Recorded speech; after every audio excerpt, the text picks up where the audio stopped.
Hello and welcome to Portal Stormer. I'm Kelly Proudfoot, and you might have noticed I've changed the channel up a bit just in terms of the look. I've been trying to align all my interests into the one channel because I do have another channel which I kind of neglected, which is called Hedge Witch Herbarium. And because I'm a witch, I'm including some of the interests that are related to that in the Portal Stormer channel, and then I realised it's hard enough to manage one channel, especially when you're working full-time, so I'm slowly but surely integrating them so that the channel will have still the same kind of content in terms of mental health through storytelling, but also other things I'm interested in, which is of course storytelling. I love writing stories, fantasy especially, as well as numerology, tarot, and all the other things that I'm interested in. But it's all really, to me, it's about putting myself out there, learning about myself, helping others learn about themselves, but also the expression, the creative expression, which I love. This particular video, I'm talking about my narcoleptic experiences, or really sleep paralysis. I was diagnosed as narcoleptic a long time ago, but they then discovered that sleep paralysis, while it's a sleep disorder, it might be under the umbrella of narcolepsy, but not really. But what happened to me, it started when I was around 5 years of age. My parents divorced, and we went to live with my father and my grandparents, and while we were living there, my cousin was there as well, because her father had also split up with his wife, and my cousin's father and my dad were both identical twins, so there was quite a few of us under the same roof. But there was one night, the earliest experience I can remember, and with sleep paralysis, I didn't know that's what it was at the time, and of course the adults all tried to explain it away as nightmares or dreams. But it wasn't until years later that my grandparents actually shared with me that my uncle and my dad, the twins, when they were little, they saw the same thing. But anyway, I'm going to start with what happened with me. Around 5-ish, we were living with Nana and Pa, and I remember waking up in the morning, and the thing is with the sleep paralysis, it comes, for me, whether I'm going into sleep or whether I'm coming out. And I never get the terms right. And also too, I will say in between, I will apologise for my cats being annoying. But hypnagogic or gogic is when you're falling asleep, and hypnopompic is when you're coming out of sleep. So I was 5, I woke up in the morning, or so I thought, because what happens is you wake up in your body, you're trapped.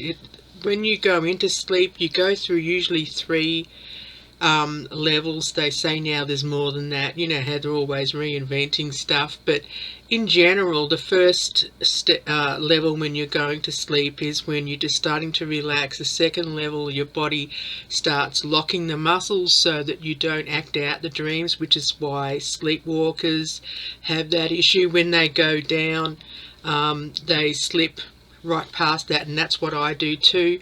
Apparently, whether you're going into sleep or coming out, you miss that second step.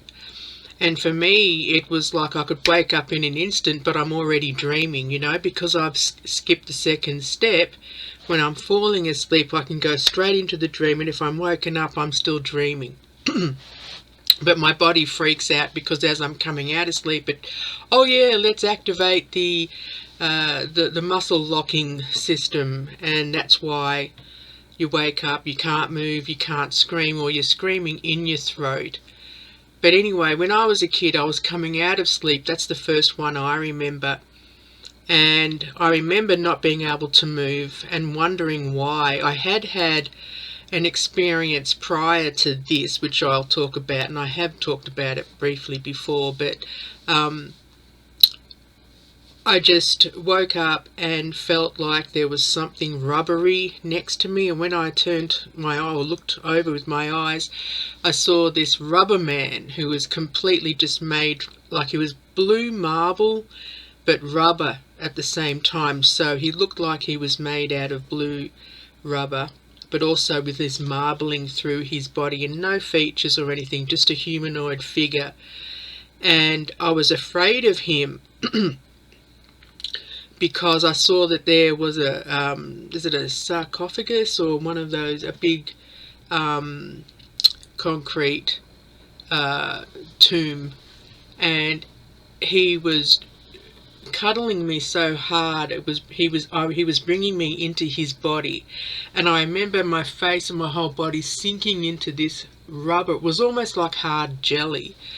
And I knew that what he was going to do was, once he had me inside him, he would take me into the crypt or whatever it was. And I remember screaming, finally snapping out of it, as he was carrying the both of us into this crypt, crawling into it. And when I came out, I was really mad because the grown-ups were up having coffee and tea and didn't come to me when I was screaming, and they said they didn't hear me and that it was a nightmare. But around that time, and I can't remember if this happened first or before the rubber man, but there was a sensation of overnight feeling that the blankets were being wafted over me, and I thought it was just a grown-up doing it. And then when I looked over my shoulder, all of a sudden the room got really white to the point where it was almost blue, and I saw a spaceman, like an astronaut, and he was wafting the covers on me, and I felt the waves going over my body. And what happens for me anyway when I'm going through the sleep paralysis is the sensations are really intense. Just about every time it's the rubbery spine. It's like the fluids in my spinal column are running up and down. I can feel it. It's weird, and I told that to my neurologist back when I first started seeing a doctor about it, and he said he'd never heard that before. But anyway, when I was a kid, I was going through that. I remember the rubbery feeling, and maybe that's why my brain translated what I was feeling to what I saw when I saw the rubber man. But it was just like, it's so ticklish. It's almost funny, but it's also terrifying because you're trapped in your body while it's happening. But I did have several experiences after that. One where I was, my dad had actually moved out of Nana and Pa's and brought my brothers and I to go and live with her. Her name was Shirley. And she was really nice. She'd never had daughters, so she spoiled me, so of course I loved her.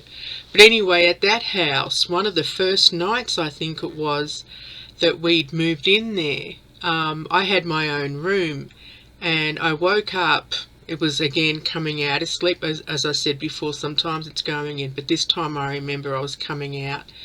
And I saw a witch, and it was just like the witch from the Wizard of Oz, standing behind the bedroom door, and I'm in my bed trapped in my body looking at her, and she was bent over and looking at me in evil.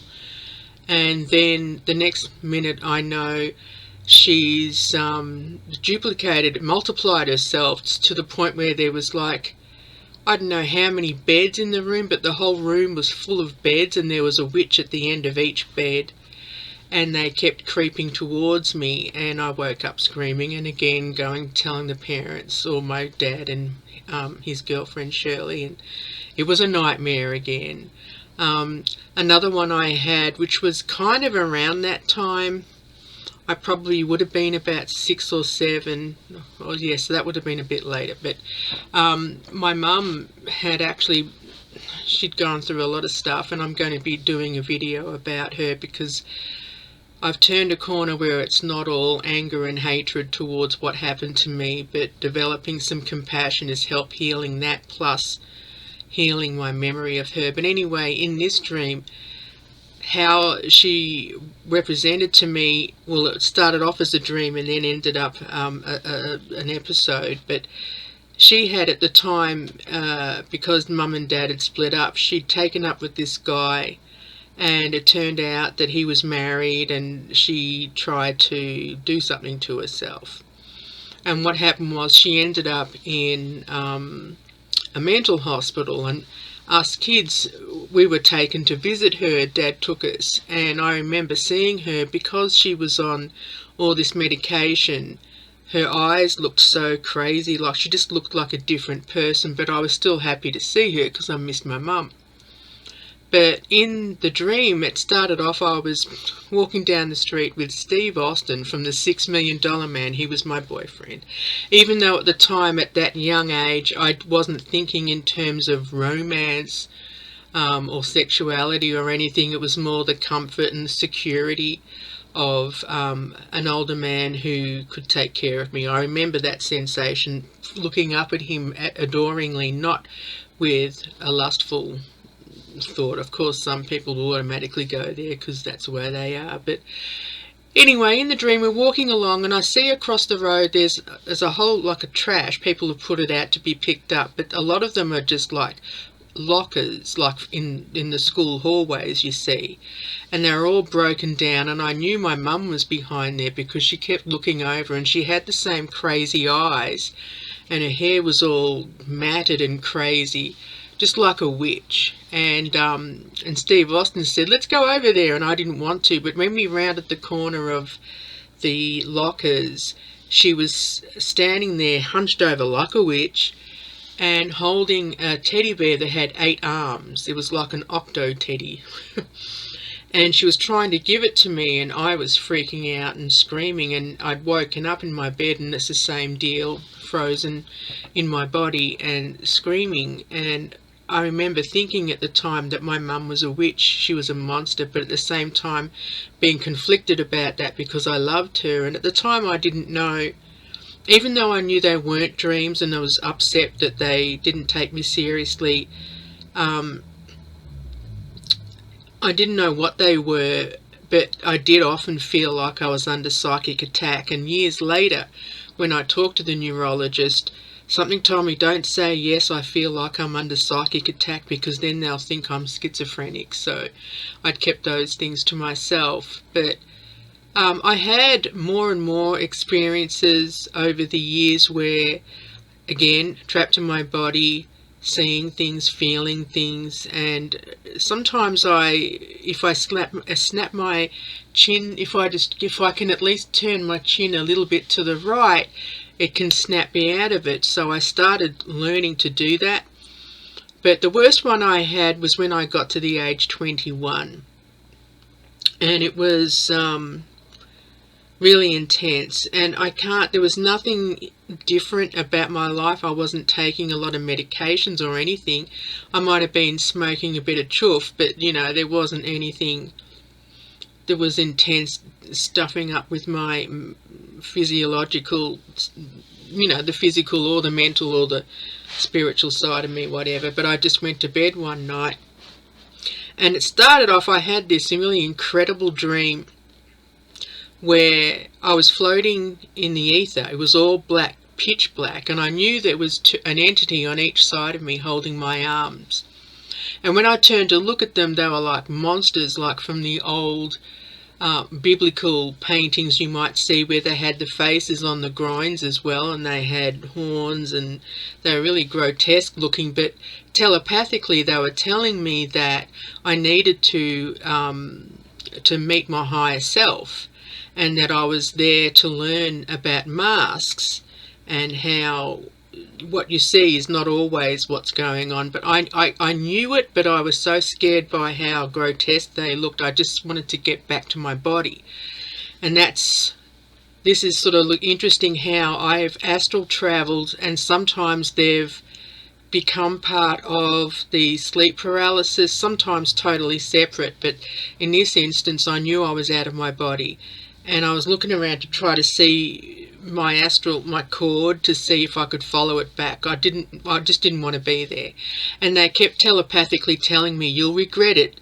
And in front of us I saw this massive black planet rolling towards us like it was a bowling ball, but it was massive. And then over the horizon came this white light, getting whiter and whiter every time. And they kept saying to me, you're going to meet your higher self. This is important. You'll regret it if you don't stay.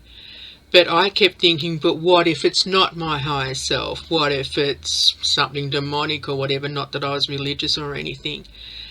And as much as I wanted to just wait and see, there was a side to me that wanted to figure out who my higher self is. Therefore, what's my purpose in life and all that stuff you think about when you think about the concept of meeting your higher self. The light kept getting brighter and brighter. They kept gripping me saying, no, don't go. But I was struggling. I wanted to get back to my body, because by this stage, when the light got so bright, it was blinding me. All of a sudden, I snapped to and I woke up in my body. And I was so mad at myself, thinking I could have solved the mysteries of the universe or what have you. But I went back to sleep, and it was a really weird sort of dream. It starts off with my sleep paralysis. I have these weird dreams. Sometimes there's really intense scenes of pornography. In this instance, I saw just all these bodies writhing all over each other, and then the camera panned out. They looked like maggots. And next thing you know, I was in a school bus right at the back, and I knew I had to get off.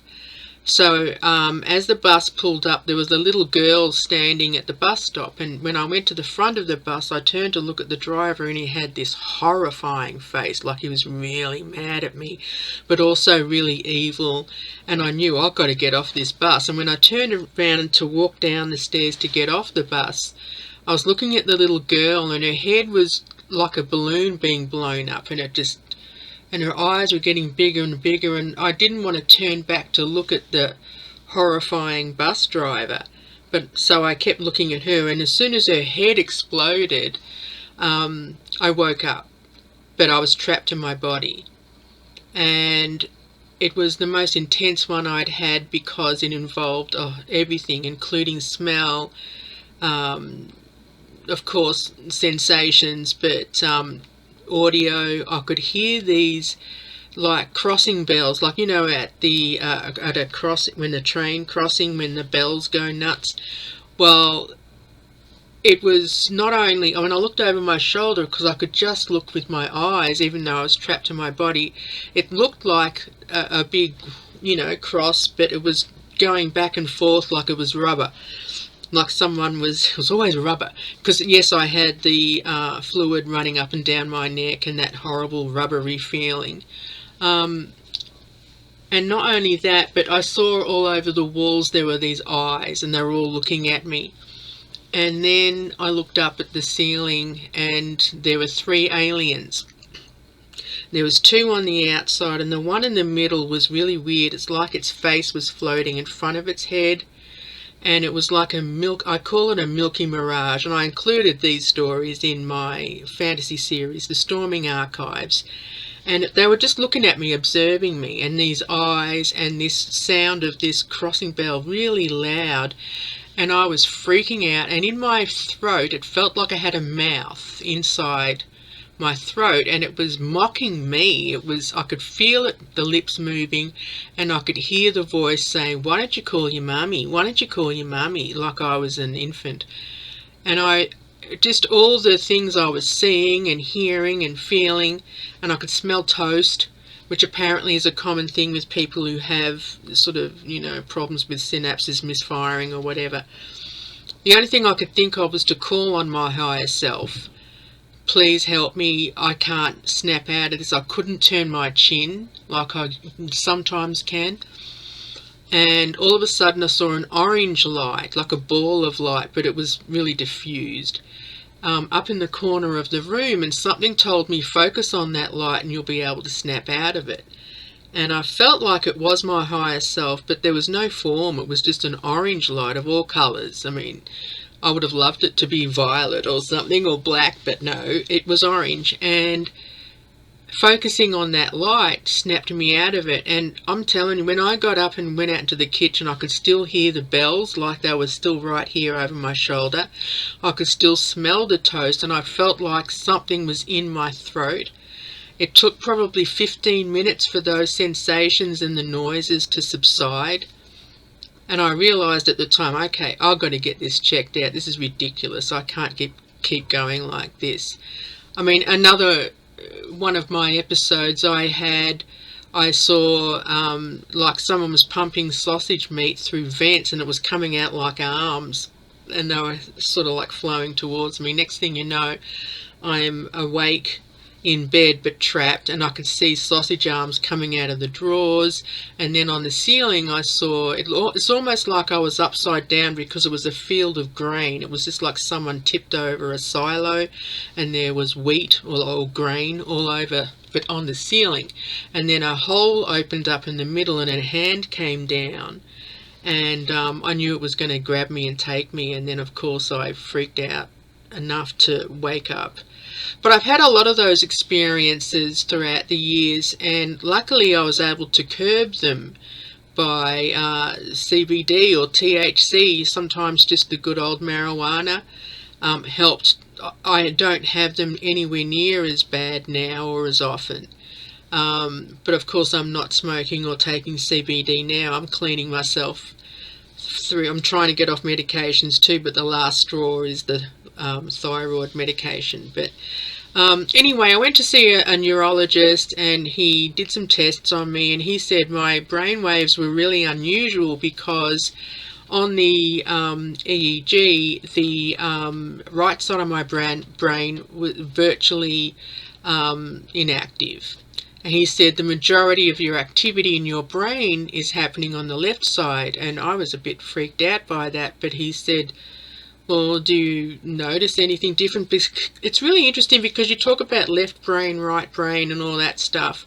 And I was thinking, well, I can be very methodical and pragmatic and dogmatic, but I can also be really footloose and fancy free when I feel like it. But I don't think it's affected me anything, and I haven't gone back for testing.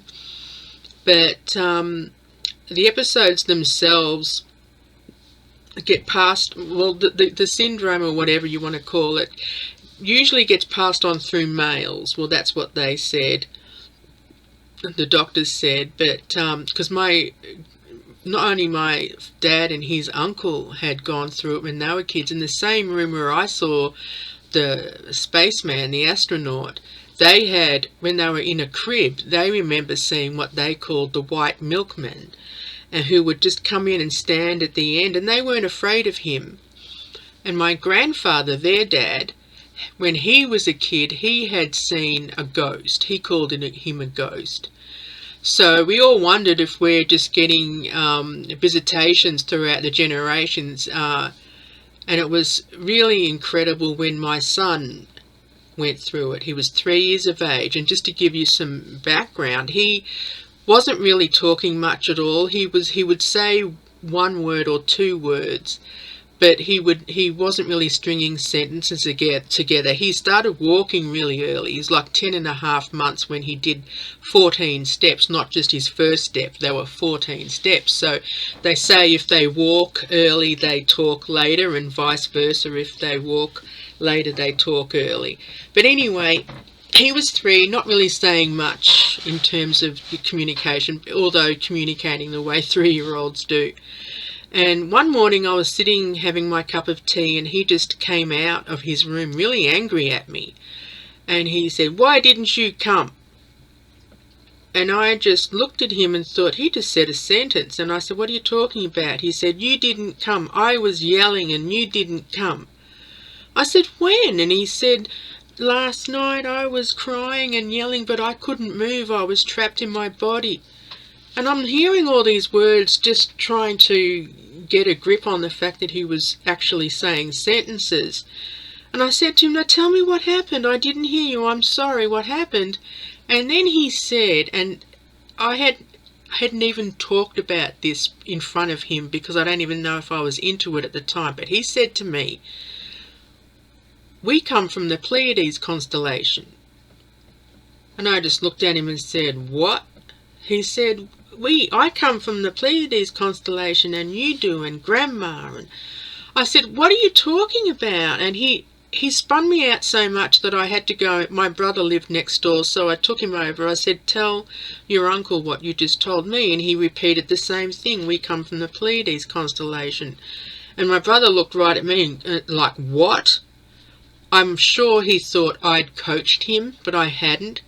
When we went back to the room, we sat down, or back to our unit, we sat down and he told me all about it. What had happened was, he said he woke up and he saw a strange little dwarf man who was bald, but he had a beard and he had pointy ears. He wasn't wearing a shirt, but he was wearing shorts, and he had toenails that went curled up and around, but he was also wearing shoes. It was weird how he explained it to me. And he had a ring in his ear and a ring in his nose, and it was like he was the ringleader. But there was also, all around the walls, he saw tall grey aliens in black cloaks, and they were all just staring at him. And Zach was, of course, a baby, or a kid, 3-year-old, trapped in his body in bed. And there were also short, black, squat little aliens. And one of them came up and had a sphere. And he said it looked like a crystal sphere. Now, this is all my son at the time telling me as best as he could, so we put it all together. But it was just amazing he was able to tell us these sentences and even draw the sphere. One of the little black aliens handed this, let this sphere start floating in the air, and it had a black key in it, like you could turn it and it would open or something, and it was floating towards Zach. And then all of a sudden all the aliens started chanting, "Take it, take it, take it." And the little strange alien with the no shirt and the shorts and the curly toenails, yikes, said that if he didn't take it, he'd regret it, which was very similar to my experience, where those two aliens had said, if you don't face your higher self, you'll regret it. But anyway, and he was crying for me and screaming, and I felt terrible because I didn't hear it, but I know what it feels like when you're going through that. And he just didn't want to take it because they said you'll unlock you'll unlock the mysteries of the universe. And it was just bizarre that he said that, and that was what I'd thought back at the time, that I'd missed out on my opportunity. But I said to him, "You did the right thing. You were scared. You didn't know what was happening, and I'm sorry I didn't come, and I promise I will next time." And he had other experiences too, but the odd thing was that we'd never talked about the Pleiades constellation. I hadn't gotten that deep into spirituality at the time, to that degree, to talk about, aliens and stuff like that. I wasn't really into that at the time. And when he'd mentioned it, the Pleiades, and I had to really slow him down. "What do you mean? How do you know?" "I don't know." He said, "But we were vapors before we came to this planet." I said, "What do you mean?" He said, we didn't have bodies. We were vapors. But then we came to this planet. Now, some people might say, well, geez, that could be reincarnation. He might have remembered past life stuff or whatever. But it was just really fascinating to me how that eventuated. I mean, even my stepbrother, well, no, he's my half-brother. My father married again, and my stepbrother had apparently one night been trapped in his body, and my dad had come out of the kitchen because he was doing something, getting a coffee or something, and he saw a blue light in his bedroom, and when he bust the door in there, he was on his body trapped. And it's just this whole thing about aliens and UFOs, even though I'm sort of 50-50, the idea of our whole family having dealt with this, mostly in the male side, and that it could be related to alien abduction. I don't know, it's interesting. But with the I always just called them episodes, but they're very similar to the astral traveling, but more intense because you're trapped in your body. It's the actual opposite, but it's weird how they tend to, I wonder if they are related or linked, that sensation at least of leaving your body. I'll talk about the astral stuff, and I think I have touched on it a bit in the video where I talked about the path of the portal stormer, but I wanted to just share the sleep paralysis stories here. And also just mention, in the Storming Archives, my fantasy series, the characters, the Stormers in the story, all have all different capacities, but it's called shifting. I call it shifting in the books. And it's a skill. It's something they can use. If you can shift into that mode, it's like now you can access this realm or that realm. So that's how I incorporated that, especially with Delwyn. She is the protagonist, the heroine of the stories. But she can do that. She has, ever since she was a child, been able to, well, not enjoyed it, but, having these experiences. And I included a lot of my experiences in there to flesh out her character, but also just to share and express not only what I'd gone through, but in a story format, so that it could be a fun adventure sort of series. It's really bizarre. They go on crazy exploits all throughout the galaxy and then the multiverse, meeting lots of other crazy characters, which I will share. But anyway, I just wanted to share that. And if you have any stories about sleep paralysis or any other kind of mental anomalies you want to share, please do. I'm trying to garner an audience here and people who have similar situations and experiences. I love talking about this kind of stuff. One channel that I enjoy watching is Chinwag, and Paul Giamatti is one of the hosts. He's the actor, of course, is just one of my favorites. But they talk about a lot of this kind of stuff, but also Bigfoot and conspiracies and ghosts and stuff, which is interesting. But if you are interested in storytelling or mental health stuff, I'm going to be talking more about that, tarot, numerology, or just all the metaphysical stuff. Or if you just like to leave a comment about your sleep paralysis, please do. And if you feel up to it, I would love it if you could subscribe. And take care of yourselves out there. I know it's pretty hairy, so we've all just got to stick together. Take care.